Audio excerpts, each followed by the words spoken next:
All right, everyone, welcome to our DevOps office hours. It's October 13th, 2021. My name is Eric Osterman, and I'll be leading the conversation. I'm the founder and CEO of Cloud Posse. We're a DevOps accelerator, and that means that we help companies own their infrastructure in record time by building it together with your team and showing them the ropes. So if that sounds interesting, head over to cloudposse.com/quiz to get started. Again, cloudposse.com/quiz to get started. For those of you new to the call, the format is very informal. My goal is to get your questions answered. So if you want to jump in and participate, just go ahead and unmute yourself. If you're tuning in from our podcast or YouTube channel, you can register for these live and interactive sessions by going to cloudposse.com/officehours. Again, that's cloudposse.com/officehours.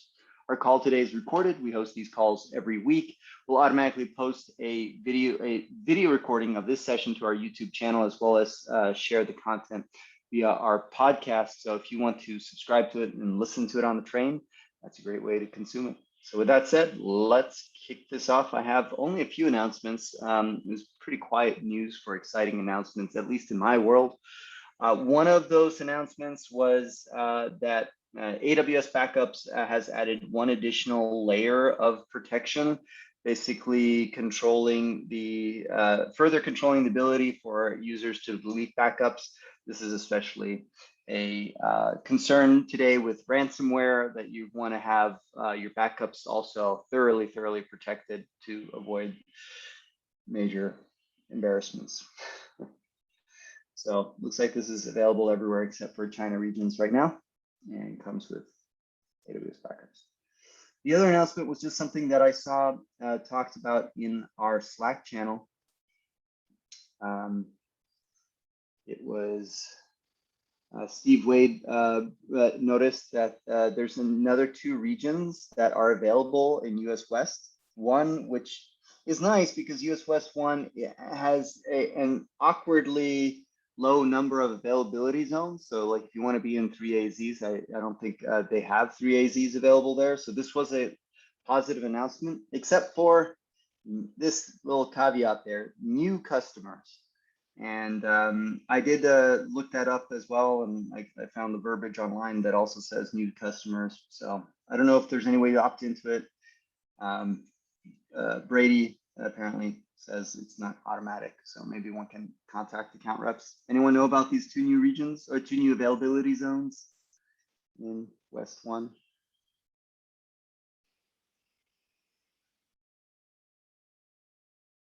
All right. So was it now a couple months ago or a month ago, Docker, the company now owned by Mirantis, announced that they're changing the licensing model. So companies above a certain head count, I forget what it was, like 100 or something, are required to pay for Docker for Mac and Docker for desktop distributions. Obviously, this led to an opportunity in the market. So there are more and more solutions coming out for alternative easy solutions for running Docker on the desktop. Rancher has now announced theirs. It's an Electron-based app, ships with the underlying VM, Linux VM to run Docker, and supports K3s out of the box, which is the stripped down version of Kubernetes for like local development. Has anybody already been using Rancher Desktop or kicked the tires on it?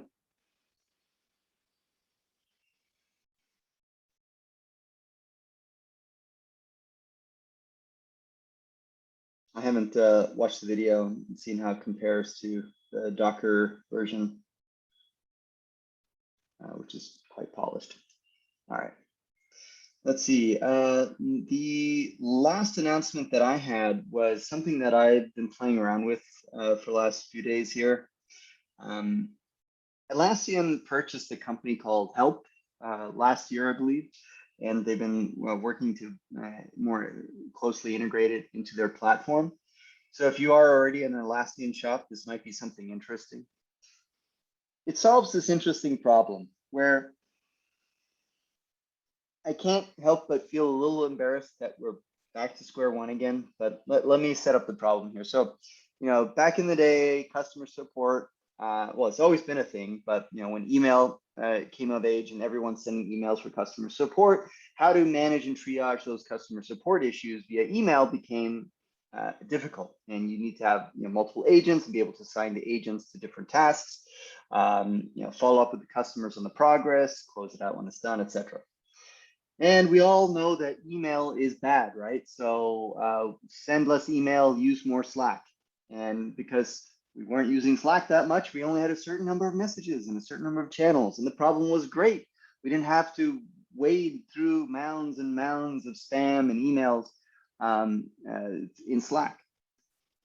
But now, as it's come of age as well, Slack has the same problems as email, lo and behold, that you have, if you're like me, I have probably 300 channels in our Cloud Posse Slack team for different purposes, messages coming in across the board. Some are actionable, most are not.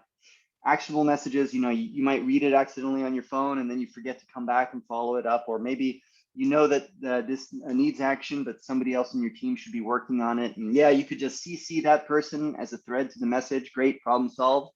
Except for that person does the same thing. They see the notification, they forget about it. You forget to follow up.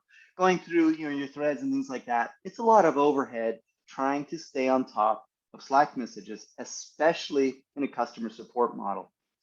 So Cloud Posse does this with our customers, that we have a shared channel between our organizations, and it's how we provide high touch support for our customers.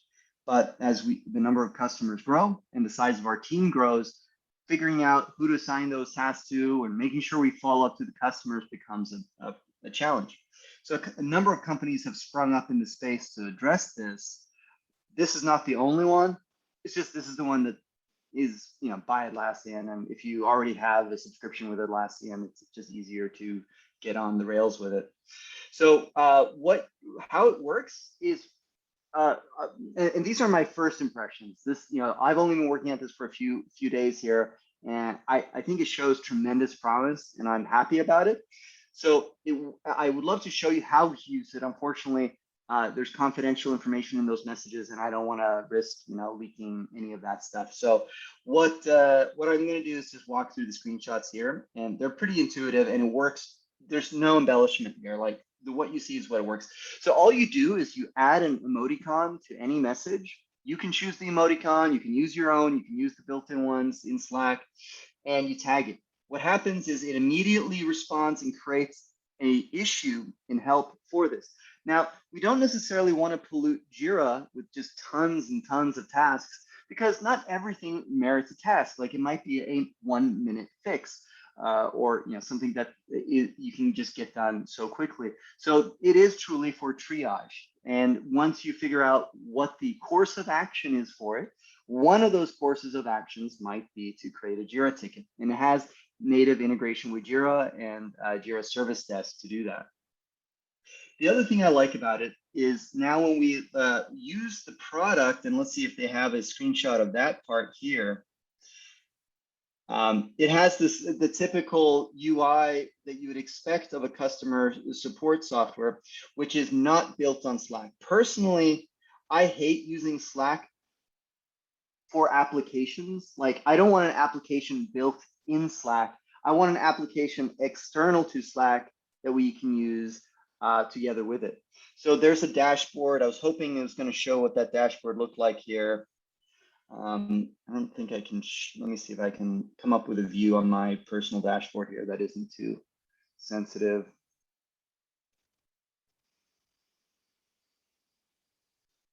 Close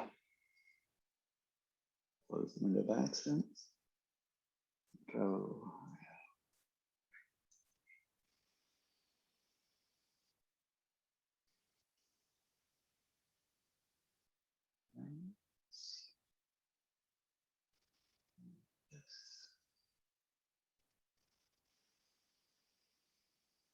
All right, I think this is a pretty safe view I'm going to share.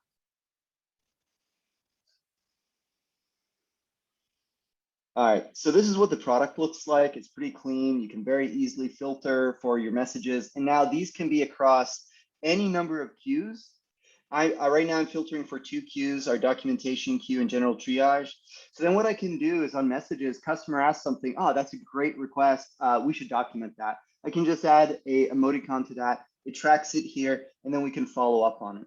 The other thing you can see here are SLA breaches. You can define the SLA for responding to Slack messages across all your customers, or across internal customers or external customers as such. Today, we're doing pretty well. I have a 24-hour SLA to respond to messages, and it's not being violated anywhere.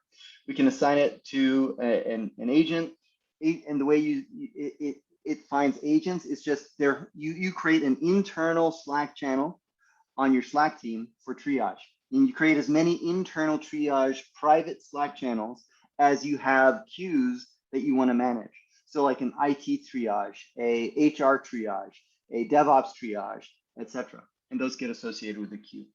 So what else you get with this is automatic responses, standard stuff like integration with a knowledge base, so you can share frequently asked answers to frequently asked questions, and provide a way for the customer to mark something as done and resolved and get feedback on it, like how you did.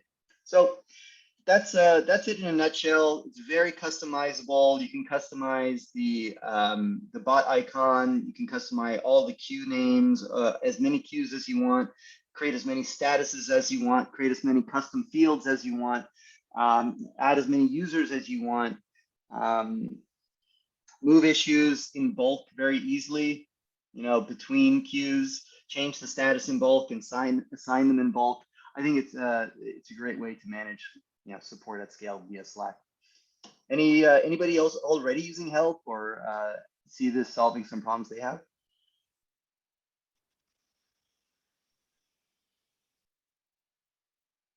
Yeah, we use Halp at our job. At my very job. cool. Yeah. Very cool. We also use Jira, so that's kind of like less cool, but it is what it is.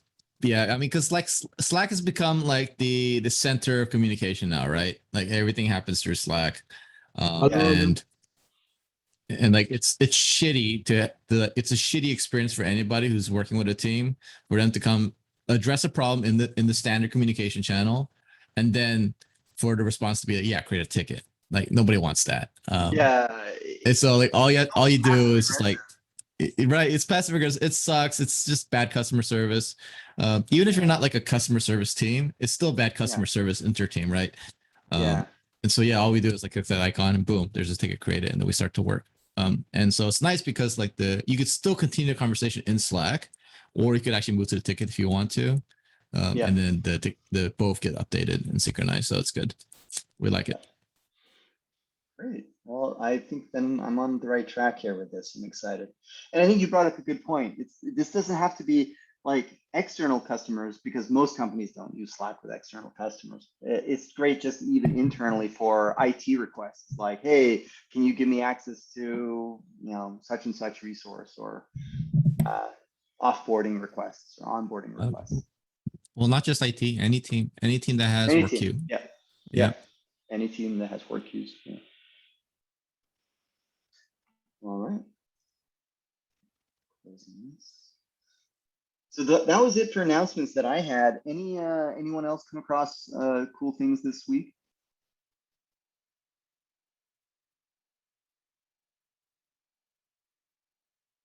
I guess it really was a quiet week for DevOps, huh? For related topics. All right. Matt, really? Matt Calhoun, nothing to call you out? Yeah, no, I looked through my notes from like all my blogs and stuff I read this week, and nothing really jumped out at me. It was, like you said, pretty boring week. Yeah, slow news week. All right, well, that's okay then. So we have a couple good talking points here. One was asked by Muhaha on, how do you deal with downloading binary dependencies for providers? Not the providers themselves. Obviously, Terraform does that for you, but how can you automatically download the binaries that provider depends on? And this becomes a real issue because there's an order of operations problem here that isn't easily addressed. But I do have an idea and a suggestion for how you can do it. Let me describe a practical use case that at least affects us. So there's the Helm file provider for Terraform.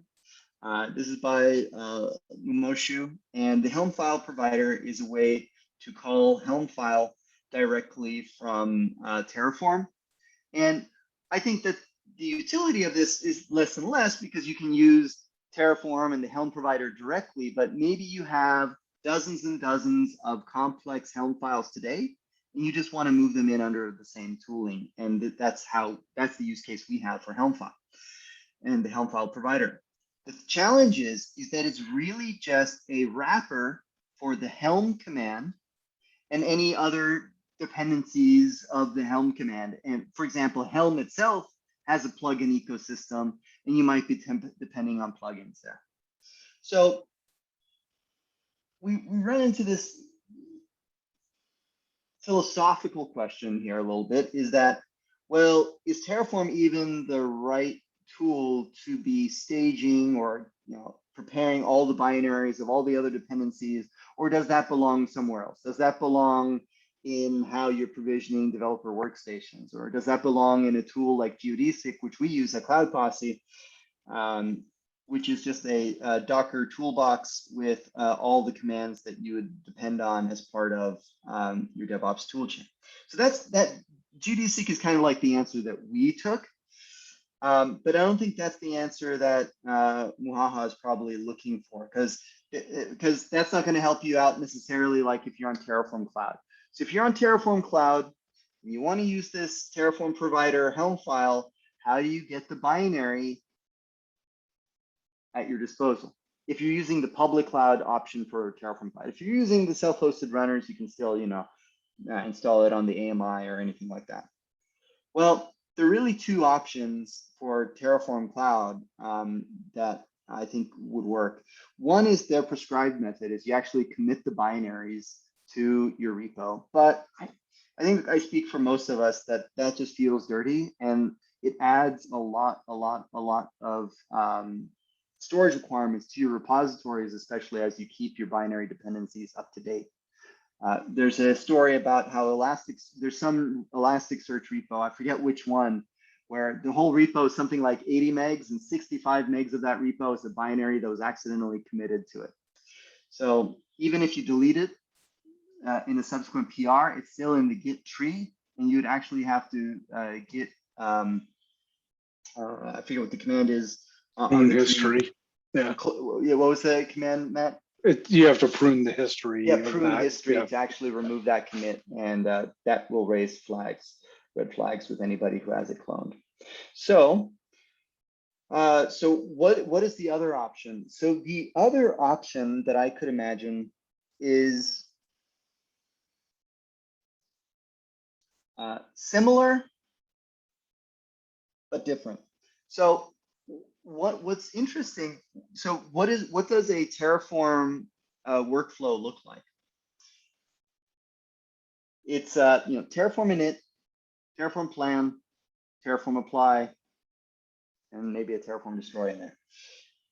The Terraform init always has to run first to download the providers themselves, but it doesn't actually execute any Terraform code. It doesn't really execute the plan or anything like that. So it runs out of phase with a Terraform plan. So one of the nice things you can do with this behavior is in your code, you can define a module source, and like, let me just mock something up here.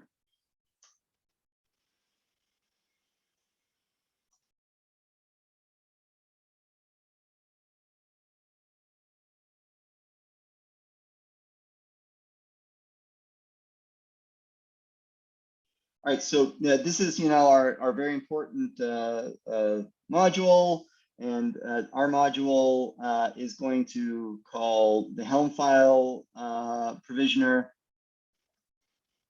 and that's going to refer to the Helm file module or provider, ultimately, I'm doing, this is the wrong interface here. How do I? Let me not go into a good example because I don't have the Terraform at my fingertips. But my point here, what I wanted to show for Muhaha, what you can do is you can stash artifacts in another GitHub repo and use modules to download them. And the way you just do that is painfully obvious, actually. You can create a module source called like artifacts, and then just call the source, make it equal to your other repo.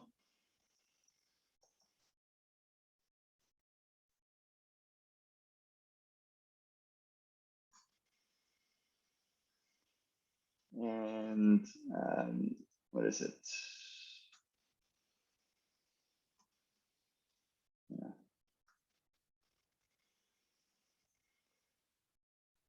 And this provides you a way to have it versioned. And what happens when you run Terraform init, Terraform is going to clone that other repo, which has your binary artifacts, which you can use in all the modules that you ever need to call that provider.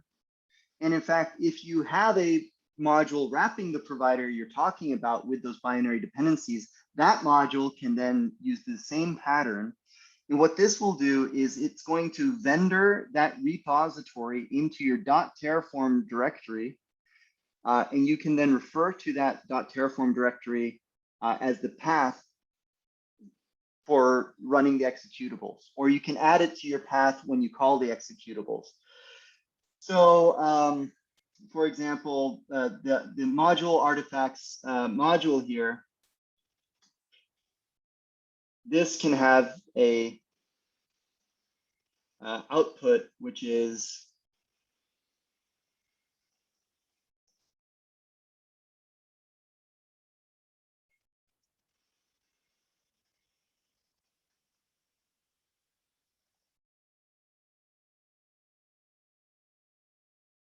this, inside that module that could have that. So then what we do in here, when we want to access that binary, we can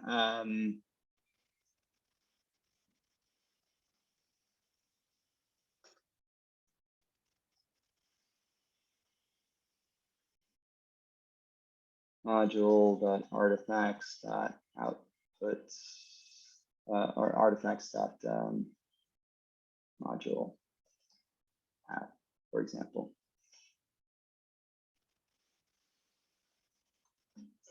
So we can then use that other module to store the binary artifacts. And what we get around by doing it this way is, yes, we still have this repo that is growing that has binary artifacts, but it's not our primary source repo, like for infrastructure or other things.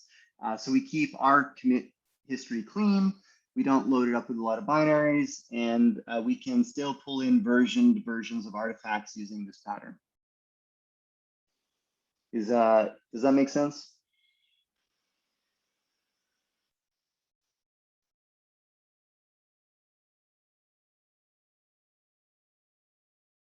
All right, Moha, are you on the call by any chance?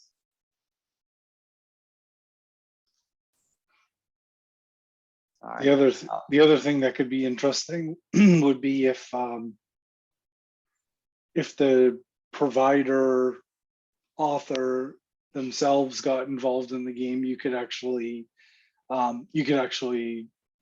like auto download the supported binaries as necessary, but that's more complex for sure. It is complex because it also gets into like which binary, what are the permissions, where does it go, what architecture, what version, and you have all those parameters for every binary dependency, and possibly a whole slew of other cascading dependencies, like in the case of Helm, where you depend on Helm plugins then that also need to be installed. Yeah, although your solution is also just as complex probably with Helm and plugins, because you're going to end up downloading, like if you're running on multiple platforms, if you're running on multiple platforms, you're going to have that issue. So that is a good point that we would run into. And also bootstrapping the stuff. So like your kube config as an example, like getting that all done, like that's not gonna get solved by that one problem there. You still have other steps to take. It's a messy problem to actually solve. Yeah, the multi-architecture thing is definitely not something to minimize.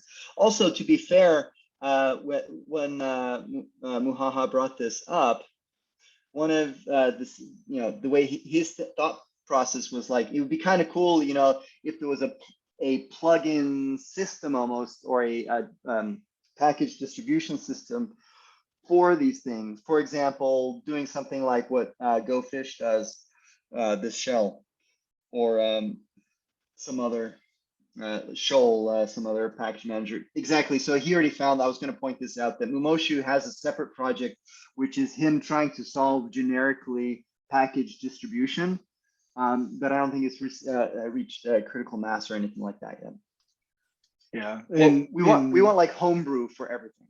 Yeah. I was just going to say that this is one of the reasons that the hooks things and exist in TerraGrunt, so that you can do some of this stuff on an event. You can hook like the init event and then figure out what you want to do after that, which could be like then run a shell script that goes and pulls down all this stuff for you, like in line. But we can't do that with straight Terraform.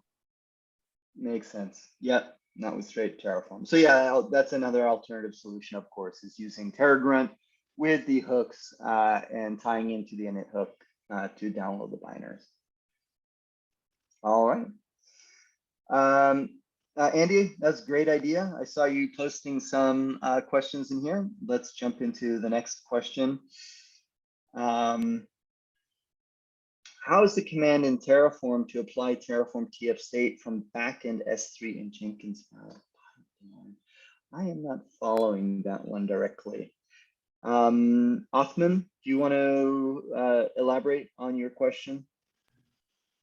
Yes, like I'm working automation for Terraform, and like now I need to, like it's a private repo, and we have the terraform.tfstate in the backend S3. Oh, I got you now. And we needed to the Jenkinsfile, read it from there, is not from the somewhere else. Well, so let me restate the problem, and you can tell me if that is the situation. So you're running Terraform locally with apply, and everything works fine. You have the state stored in S3, the Terraform tfstate file. Now, you're thinking about this in a CI or CD pipeline and how that should work specifically with Jenkins. And you're wondering how Terraform accesses the S3 backend so that it can read the TF state? Yeah, when I working, you're right. When I working in the Jenkinsfile to read from the backend, I have an issue. But when I work in the locally with everything is fine. Yeah. I assume it's a permissions issue, AWS permissions or credentials issue. No, it's not. like it's working with the credential, like it's inside that Jenkinsfile. Oh, honestly, then there's got to be probably some pebcac I think involved there. Can I say something? Yeah, go ahead. So I've actually set this up before. I've set up Jenkins using Jenkins to run my whole Terraform pipeline, bringing it up. So I think, I'm not sure how I don't know how you're trying to implement it. It's a bit tricky. But what I did was that I had, I've already set up my backend, obviously, locally. And also what I did was that I just wrote a script that would generally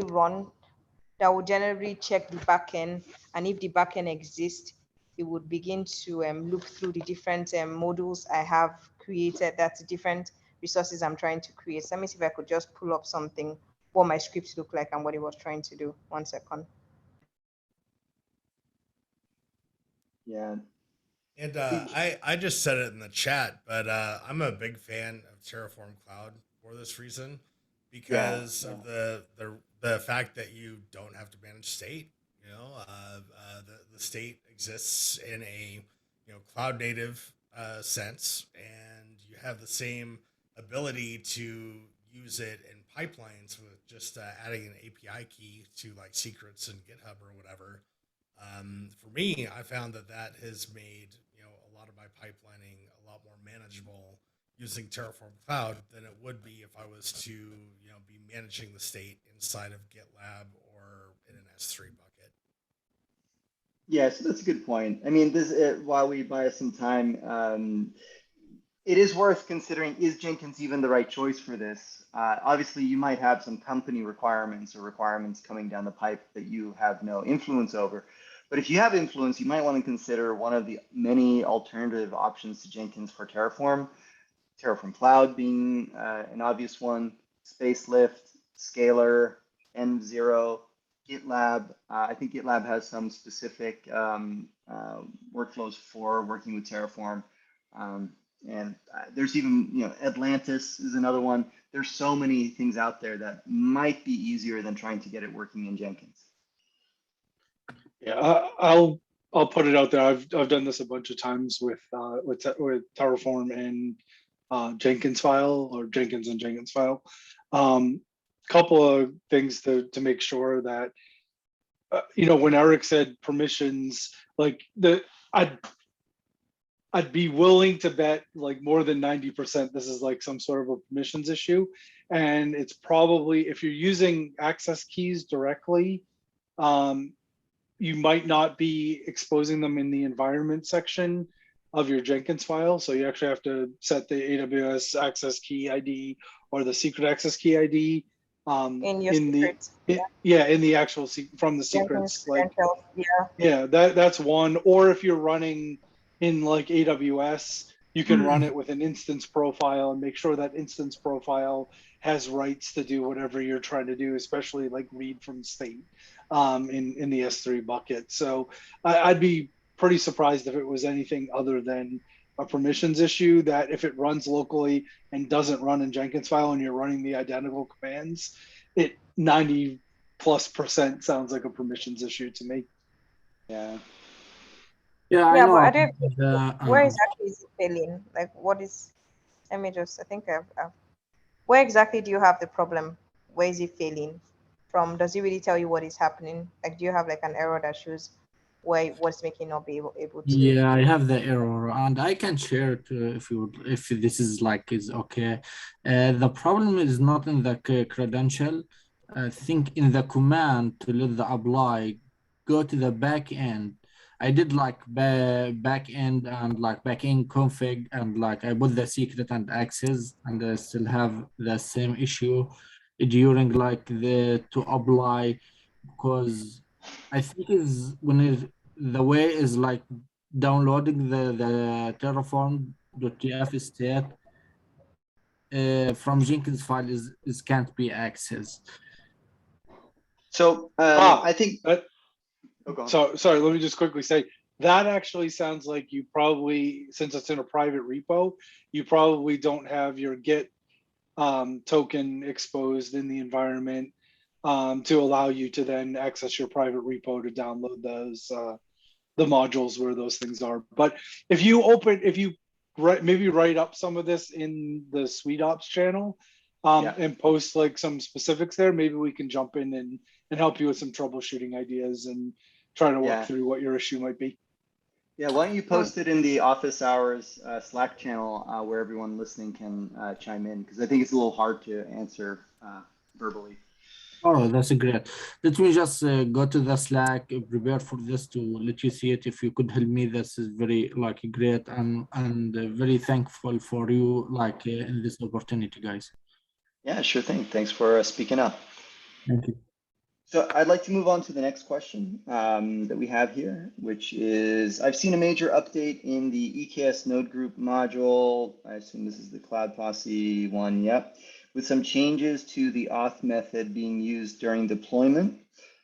Is the best practice still to split the deployment in 2 terraforms, one for the infrastructure and the other for EKS, or this change should make the deployment and management reliable enough to use in a single terraform? So I'd like to answer this with how I often talk about it with customers. And this is a public page. You can go to cloudposse.com/big picture. And the diagram I'm thinking of is specifically this one, the 4 layers of infrastructure. So without answering your question directly, I want to answer your question just how I think about infrastructure. So in engineering, almost anything is possible, and you maybe could combine those 2 layers with each other, but I kind of feel like they should be decoupled regardless based on how I think about things. So in infrastructure, we have these 4 layers. At the very bottom, you have your foundational infrastructure. This is the stuff that must exist before you can even have your platform, before you can have your Kubernetes clusters, right? So you first bring up your organization, you bring up your member accounts, you provision your VPCs and your subnets and so forth. And only once you have that done, can you start to provision your EKS clusters. And to me, I think about the platform existing in a separate life cycle from our infrastructure. So we could provision, for example, our VPCs and then provision our EKS cluster in the same Terraform apply. But to me, that would be coupling too much state and violating the principles of these different layers in the life cycle. So I think that, even though we could, for example, provision VPCs and clusters together, we shouldn't. For the same reason that even though we can provision our clusters and the services that run within them, to me, those are 2 different life cycles. So you establish first your platform in one life cycle, but then the services that run on your platform have a separate life cycle. They're typically revved much more frequently. So if we look at this architecture, all you're ultimately concerned about is deploying your applications. But in order to deploy your applications, you first have to have your shared services. You can't have your shared services until you have your platform. You can't have your platform until you have your foundational infrastructure. Your foundational infrastructure changes very seldom. It's not like you're adding and destroying accounts several times a day, but your applications, you're revving them constantly.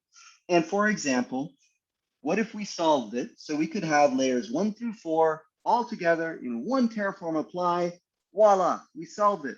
Except we introduced another problem, that planning our infrastructure would probably take 6 to 8 hours to do, and it's infeasible. And the blast radius of making any change would be tremendous. So that's why what we recommend is breaking it into smaller pieces with their own life cycle. So to answer your question, I don't think that anything has changed in terms of our recommendations of how you decouple the life cycles. Yeah, it didn't change. And now I see that you're explaining to me better. I can see the different layers that basically the EKS is part of a separate state, a separate layer. So it is actually me considering that part of the whole infrastructure, but it is actually not. Yeah, exactly. As an end user, there's some convenience to tying it all together, but you're going to pay the price for it at some point later on. We're already paying that. Thank you. Sure thing. Anybody else have something to add to this? All right. So I guess we can get to the last talking point. We don't have that much time, but let's start talking about it a little bit every week, maybe. How to do SRE. I don't know where to begin on this. This is a big one, but I think one of the things I struggle with that I need everyone's help getting to terms with are SLOs and how broad they are, and concretely, what are the SLOs that we need to be concerned about without falling into my frustration with this whole conversation is that it always starts off, well, it depends on your organization. Yet we consult in our case with so many organizations that have almost identical requirements, objectively speaking, that I feel like we should be able to at least define a template for this, which can be customized, extended, or changed. So what would you include in the template for an SLO for, you know, a company operating on AWS with EKS, a number of backing services, a number of microservices, a number of load balancers, a number of databases, all that jazz? And how should we think about it from SLOs? Man, Matt didn't take my carrot. No, no. So you've heard from me a Big lot on carrot this is the one. problem. I was letting someone else talk because you've heard from me a lot on this one. I have, but I have a lot to learn on it. So that's my frustration is not from knowing too much; it's from knowing too little. And I have not a complete take, but I have, and maybe something that Matt could ping off of here. I'm going to set you up a little bit here. But when I think of SLOs, I really think about just from a site reliability perspective. And there's multiple things, right? yeah. But like from like a value chain perspective, like what am I trying to accomplish here? And I think of the idiom that, you know, a chain's only as strong as its weakest link, right? One of the things that I think that one of the results, and not a solution and not an answer to your question directly, but one of the results I've discovered is that when creating a SLO part, say for like a mobile site, if you have a mobile site and you consider the value chain, you don't really actually need to go much beyond 99.95%. That's 3.5 nines. Because there was a study I found that cellular networks have roughly a 99.95% uptime. So if your underlying assets to that value chain are greater, like say 4 or 5 nines, your customer's not even going to notice. Mm-hmm. So that's one. That's one in, yeah. So that's like, how do you define the objective or the target percentage? Let's change the scope to, and that was really interesting and a good observation. In the next, if I can kind of focus the conversation, is what is the numerator and what's the denominator, to use mathematical terms, that defines that SLO, and is the SLO a composite of other SLOs? And if it's a composite of other SLOs, what is the weighting? Or is a composite SLO a bad practice or an anti-pattern? I don't know the answer to those questions. I can say, like, for the composite ones, I don't know that it is something that is actively being discussed. And actually, I think somebody yesterday at SRECon did a talk from somebody from Ant Group did something that was a similar concept. But the numerator and denominator, I think to your question though, it's what we're trying to do with these are just kind of measure what your reliability is, and what that reliability is, I think, depends on the service. And so however you define that is what's going to define that SLO. So like if it's a service that's supposed to give you like the temperature, is that temperature correct, and how correct is that?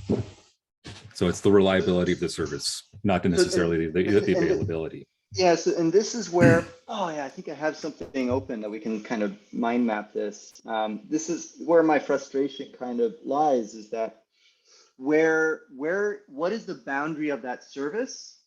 And the service is really a function also of the consumer.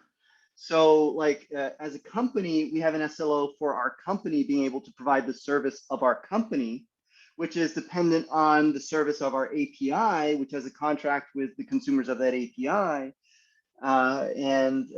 Therefore that should have an SLO.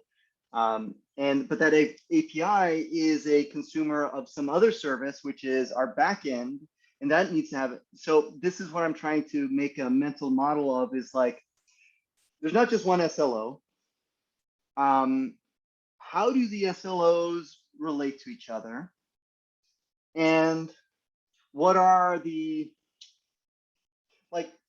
we had an internal debate the other day, like, okay, we're deploying, say Packer. and Packer, some AMIs with Packer, and those depend on KMS. And do we need an SLO on the KMS? And one camp says yes, the other camp says no. I'm more on the camp that probably says no, but it is critical to the functionality of our ability to go with Packer. Well, can I interject something? So we got it. Yes.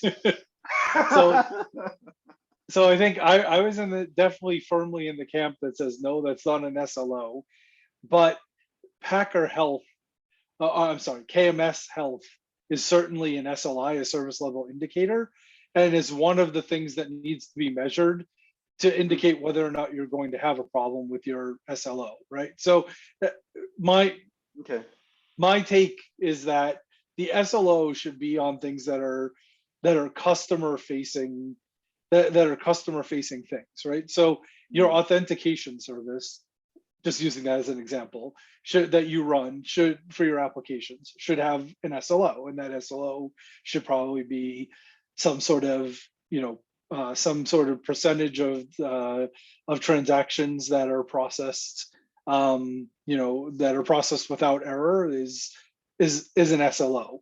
The latency of authentication requests is an SLO. So something like 99.95% of all transactions are processed within 200 milliseconds. That is an SLO. Now, we all know that in order to meet an SLO, that there are a whole bunch of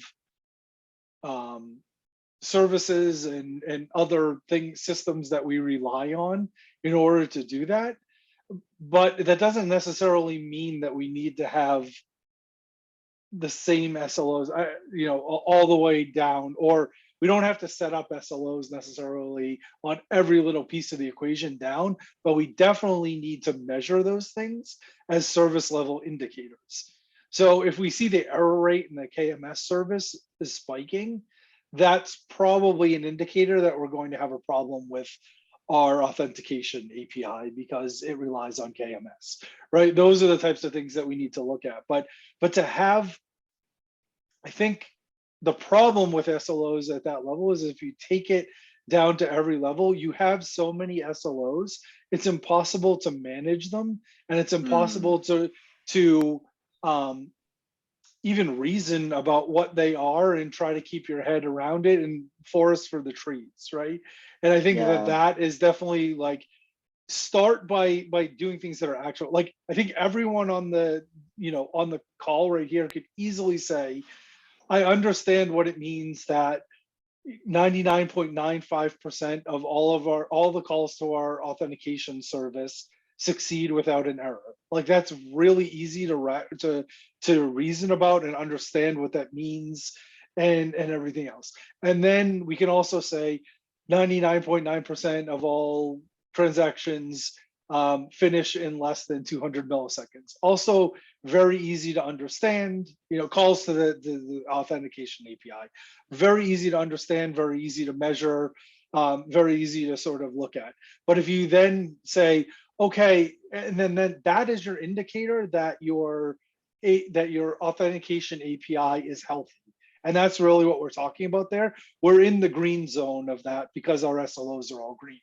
When you get to the point of saying, I have 100 SLOs on all these downstream services that I have to look at what all of those statuses are, and then I have to judge based on those things if those are, if my service is healthy, it gets much more difficult, especially when you have redundant systems and circuit breakers and all of those kinds of things in place. Like if you had two different ways, like redundant KMS, ability or redundant encryption things, and one of them was down, but the other one was up, you literally have zero effect on your customer facing service, but you do have an indicator that something's wrong with one of them out there, and you need to investigate that. So I don't know. I obviously. So no, I get the point, I think, with that. And on the one side, it resonates with me, and I've tried to kind of maybe depict a little bit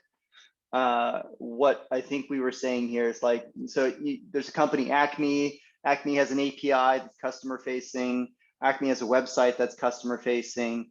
Therefore, we have some SLOs on the API. We have some SLOs on the website. But then there are tons of, the API depends on other things, and there's indicators on that. There'll be indicators on the database performance, indicators on Redis, indicators on KMS. So what this is kind of telling me is like, maybe we should think about it in terms of maybe 2 tiers, top tier, second tier, but don't go down 3, 4, 5, 6 tiers. Yeah, and just to be fair, I don't think it's as blunt as API and website. It's more like specific things within your website, right? Like, you know, the amount of time to put an item in a cart would be something that would probably have an SLO on it if it were an e-commerce website. It isn't just like the website in general, right? But you could across the website, you could have something like page load time for every page on the website is less than 400 milliseconds, like on average, or whatever. But you do want to probably go to that next level of what the business function is. See, you're trying to put the SLO on the technical function and the technical piece, where I really think the SLO needs to be on what the business function is. And then you look at all the technical pieces to be the supporting pieces that make up that business functions view of the thing. So hopefully that makes sense. Yeah, I think to Matt's point, you know, the SLOs should really be like from the user's perspective. And a user can also be another service too. So you can have services within your application that talk to other services that are not necessarily user facing, like the customer facing, let's say, but that they do have other users that consume that service that we want to have an SLO on. Yeah, the term that I've seen when it involves like actual users, they use like the user journey story. So you basically document what all your user journeys are. And then you put an SLO around those user journeys. So things might be like putting an item in a cart, checking out, opening a customer support ticket, you know, sending a Slack message as a user journey, like, and you would have like all those things around that, and that's what your SLOs are based around.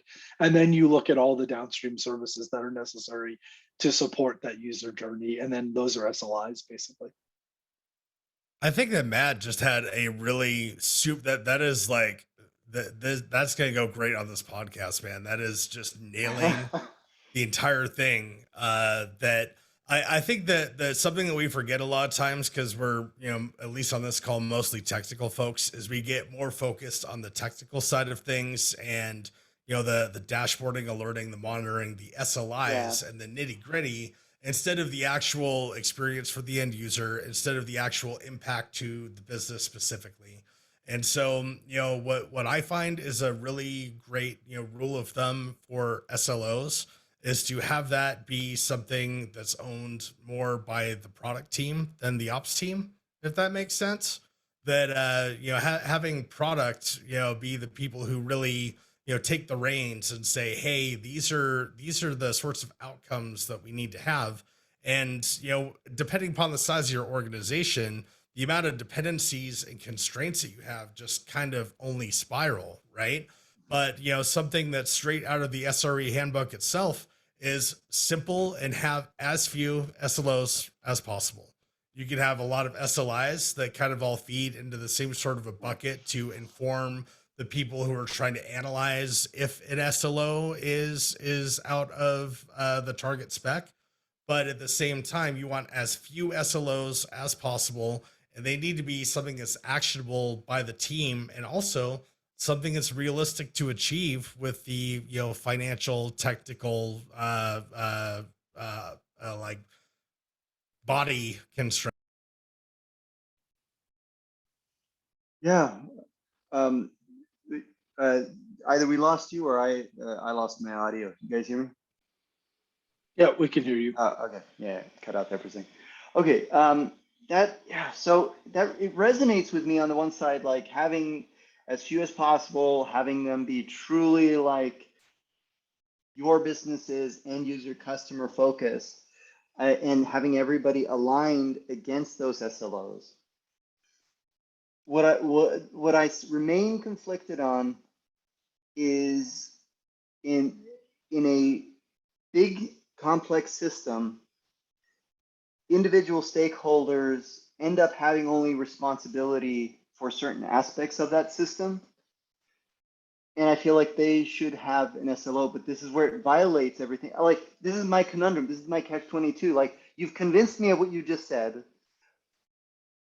Makes sense, but that I can't reconcile it with this gut sense that the team whose only job in the company is responsible for operating a platform doesn't have an SLO for their platform.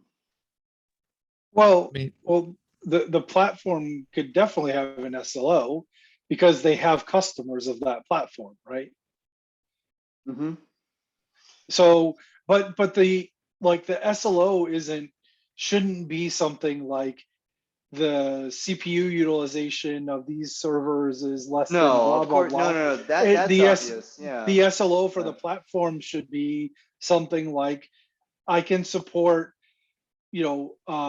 10 deployments to production of the foo application per day with an average time of Y for that to go live, or something like that, or for the average time for it to launch to be Y. And then from a capacity perspective, I can support X% growth, every whatever period. Those are platform type SLOs. So we what we want to get away from is like alert fatigue, and and alerting and tracking things that don't matter. Like it doesn't matter that my CPU utilization is high if it matters at some level. Like if it's constantly that, I get it, but like for like in the moment, is my service healthy and am I delivering on my service? It doesn't matter what all those nitty gritty service levels are or service indicators are if I'm delivering on what the core mission of my platform is. And that's like to support development, being able to push X number of new releases per day to my platform. If I'm doing that, everything else is like behind the scenes maintenance work to make sure that I can continue to meet that service level objective over time. That's the only thing that really matters to that team.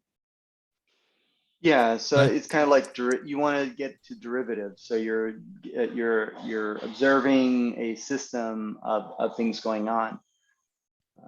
I think Phil I think Philip was kind of hinting at this also. Like the service level objective, like itself has customers, right? It has a point to existence, and one of those points is that whatever team defines that service level objective kind of gets to put that up as like a, hey, are we doing what we said we were going to do marker. And it also informs error budgets, right? That service level objective saying, so that if we have a team composition that's like, and our team deployments are focused like 99% on features, but then the stability of the system starts faltering, right? Then as a product manager or as a team lead, you might choose to say like, hey, look, we're violating our error budget. We're going to restructure our Scrum plans. We're going to restructure what we'll focus on and dedicate more time to addressing tech debt, addressing this other stuff. And I think that's one of the, it's kind of more of a, it's in a sense, it's a managerial function to use and apply service level objectives. So I think that perspective is key to this conversation as well. Would it be wrong to, so there is no universal answer to this. What I think is, there's a few patterns that can follow. Would it be ever wrong to say that teams within, let's say we have a organization with, 5 engineering teams or so, responsible for different aspects of the application being delivered?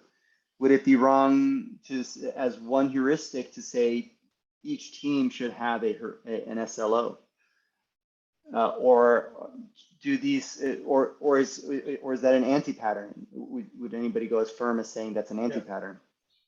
I would go as far as saying that's an anti-pattern. I think that if you have a team that is, managing a product, and that product has things like, API, Kubernetes clusters, storage backend, whatever, that team probably would have several SLOs. But if you had, let's say a creative or design team, they might have like, tasks or expectations, but they wouldn't necessarily have something that would be a clearly defined SLO. No, not every team would have it. I'm saying 5, like you have your front end team, you got your back end team, you got your API team, you got your mobile team. That's how I was thinking about it.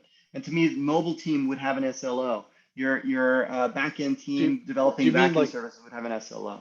Do you mean a development like productivity SLO, or do you mean no? Like what are like they have the API team have customers. It's the other things, so they need their own SLO. That team would be a logical way to organize objectives. Maybe. I think again, I think the whole idea of SLOs is taking a customer-centric view of the service you're providing and then measuring that.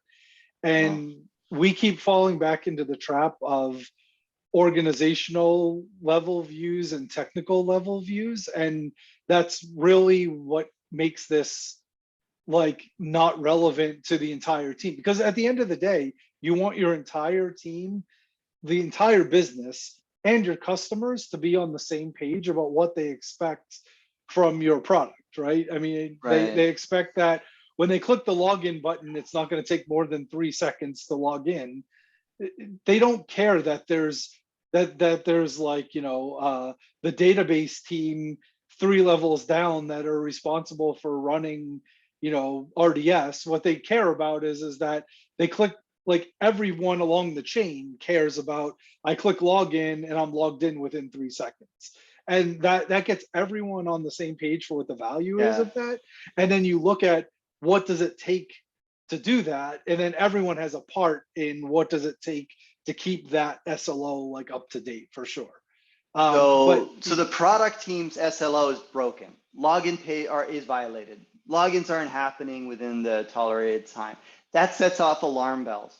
Now they need to figure out which department do they go to because of this failure. Isn't that the next? That's what SLIs are for.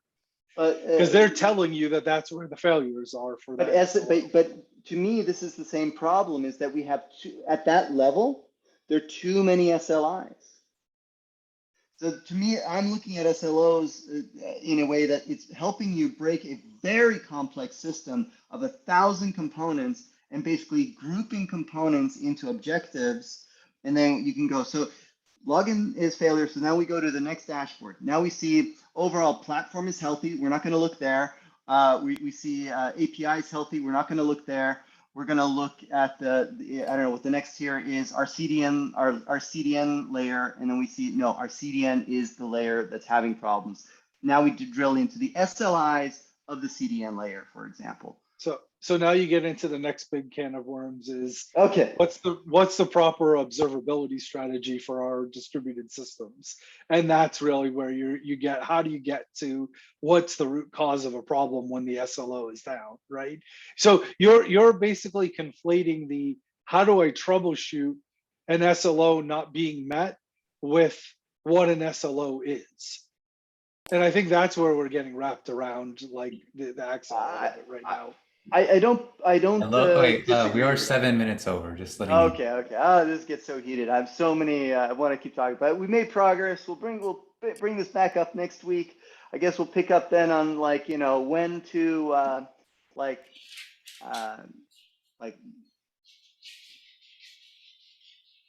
we'll pick up on SLOs next week. We almost got him, Matt. We almost got him. I don't know, man. All right. Talk to you guys. Ding, ding, ding. The round is over. Yeah, ding, ding, ding. Exactly. Round 2. Come back next week. So thanks everyone for your participation today. This was a great conversation. I'm coming around, but I'm not there yet. So if you haven't yet subscribed to our YouTube channel, head over to youtube.com/c/cloudposse. Again, that's youtube.com/c/cloudposse to check out our past segments. If you haven't connected with me on LinkedIn yet, that'd be a great place to start. Head over to linkedin.com/in/Osterman. I'd love to be connected with everyone in our community. We have a wonderful Slack channel, a Slack community. Go to slack.cloudposse.com to join. That's a public community. Anyone can register. You'll get an invite by submitting your email there. And that's it for today. Thanks, everyone. Take care. Have a great week.